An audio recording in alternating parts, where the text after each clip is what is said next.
Hello students, स्वागत है आपका हमारे चैनल स्टूडेंट टाइम पे। स्टूडेंट्स, आज हम देखने वाले हैं यूपी बोर्ड क्लास 12 के लिए मोस्ट इंपॉर्टेंट वीडियो। तो मेरे पास है मोस्ट इंपॉर्टेंट जो क्वेश्चंस हैं।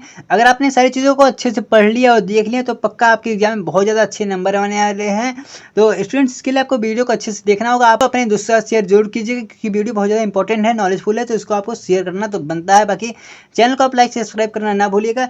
देखिए स्टूडेंट्स, आपके एग्जाम बहुत ज़्यादा मोस्ट इंपॉर्टेंट क्वेश्चंस जो कि अभी आप देखने वाले हैं। तो आपको क्या करना है, एग्जाम में सर को कैसे कैसे लिखना है मैं अच्छे से बताने वाला हूं। तो आपको वीडियो को अंत तक देखना है, वीडियो को स्किप नहीं करना है।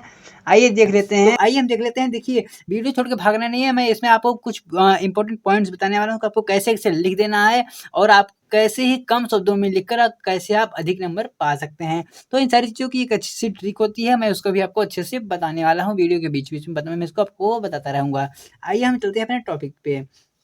तो स्टूडेंट देखिए, जो हमारा मानव नेत्र टॉपिक है काफ़ी ज़्यादा अपने लिए ये अपने आप में काफ़ी ज़्यादा मोस्ट इंपॉर्टेंट टॉपिक हो जाता है, जिसको हम आज देखने वाले हैं।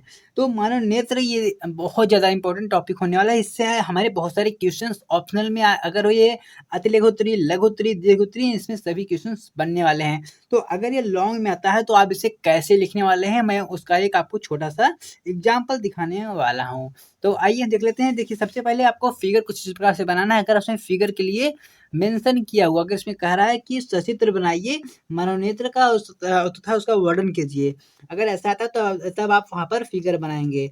और उसके साथ साथ आप इन सारी चीज़ों को ऐसे ऐसे इसको आप डायरेक्ट करके अगर आप लिखते हैं तो आपका नंबर थोड़ा चांसेस बढ़ने के चांसेस हो जाते हैं ज़्यादा। तो देखिए, सबसे पहले हमारा इसमें आता क्या है, दृढ़ पटल आता है। तो जो ये होता क्या है कि मानव नेत्र के बाहर श्वेत अपारदर्शी दृढ़ कठोर परत होता है जो कि नेत्र की भीतरी भागों की सुरक्षा करता है। अर्थात जानते हैं, मानव नेत्र का सबसे बाहरी वाला जो भाग होता है वह दृढ़ पटल कहलाता है। ठीक है, इसके बाद क्या आता है, रक्तक पटल आता है। इसके बाद यह क्या होता है कि श्वेत परत के नीचे यानी अंदर काले रंग की झिल्ली होती है जो प्रकाश को अवशोषित करती है। आपने अपनी आंखों में देखा होगा एक काला काला सा, ये मतलब जो आपका व्हाइट वाला भाग होता है उसके बीच में गोला सा काला सा वाला भाग होता है, वही क्या होता है, ये आपका रक्त पटल है। ये क्या करता है, जो एक्स्ट्रा जो प्रकाश आती है उसको अपनी तरफ अवशोषित कर लेता है, इसमें समाहित कर लेता है। अब आते हैं हम इसके अगले पे। तो अगला टॉपिक क्या आ जाता है कि कार्निया। कार्निया क्या होता है, नेत्र गोलक के सामने कुछ उभरा हुआ भाग होता है, यहाँ से प्रकाश नेत्र में प्रवेश करती हैं। यहाँ से क्या करती हैं, प्रकाश नेत्र में प्रवेश कर जाती हैं। और आइरिस, कार्निया के पीछे एक रंगीन अपारदर्शी झिल्ली होती है जो कि कैमरे की भांति कार्य करती है। आपको यहाँ पर थोड़ा थोड़ा हल्का हल्का दिखाई दे रहा होगा फिगर, आप पहले ऐसे समझिए। कार्निया क्या होता है, जो आगे गोला हुआ उभरा भाग, ये देखिए शायद आपको अगर फिगर दिख रहा होगा तो कोई बात नहीं। देखिए, ये जो उभरा वाला भाग है, मैं आपको फिगर से दिखा देता हूँ। ये जो आपका ये ऊपरा वाला भाग है, ये आपका क्या है, ये आपका कार्निया कहलाता है। आइरिस क्या है, ये आपका इसके पीछे वाला ये भाग है, ये आइरिस कहलाता है। आते हैं अपने टॉपिक पे, फटाफट सारी चीज़ों को अच्छे से देख लेते हैं। फिर क्या आता है, पुतली। आइरिस के मध्य एक छिद्र होता है, आइरिस के मध्य छोटा सा छिद्र होता है जिसे पुतलिया नेत्र तारा कहते हैं, जो कि नेत्र में प्रवेश यानी ये देखिए इसका कुल वर्क क्या है, इसका टोटल वर्क क्या है कि जब हमारी आंखों पे देखिए अधिक प्रकाश पड़ती है, जब कभी हमारी आंखों पर बहुत ज़्यादा अधिक प्रकाश पड़ती है तो देखिए हमारी आंखें बंद हो जाती हैं। लेकिन जब कभी हमारी आंखों पर कम प्रकाश होती है, अर्थात कहीं अंधेरा होता है, तब देखिए हमारी आंखें बड़ी हो जाती हैं। तो ये कुल मिलाकर जो प्रकाश है ये उसको नियंत्रित करता है। अब आते हैं नेत्र लेंस। नेत्र लेंस क्या होता है, इसके ठीक पीछे प्रोटीन से बना पारदर्शक मुलायम द्विउत्तल एक लेंस होता है जिसे नेत्र लेंस कहते हैं। इसका अपवर्तनांक क्या होता है, इसका अपवर्तनांक 1.44 होता है। अब आते हैं पश्चिमाभी मांसपेशियां। यह क्या होता है मैं आपको बता देता हूँ। जो पश्चिमाभी मांसपेशियां होती हैं इसी के सहारे से नेत्र लेंस अपने स्थान पर टिका रहता है। ठीक है, आप साथ साथ सारी चीज़ों का जो स्क्रीनशॉट है उसे आप लेते चलिए। आप वीडियो को बीच में रोककर आप इसके स्क्रीनशॉट ले लीजिए और एक शेयर जरूर कर दीजिएगा। सारी चीज़ों को लिखने में बहुत ज़्यादा मेहनत लगी हुई है। और अब आते हैं रेटिना। रक्तक पटल के ठीक नीचे एक पर्दा होता है, इसे रेटिना कहते हैं। देखिए स्टूडेंट, आप सारी चीज़ों को वहाँ पर इसे कहानी की तरह मत लिख दीजिएगा।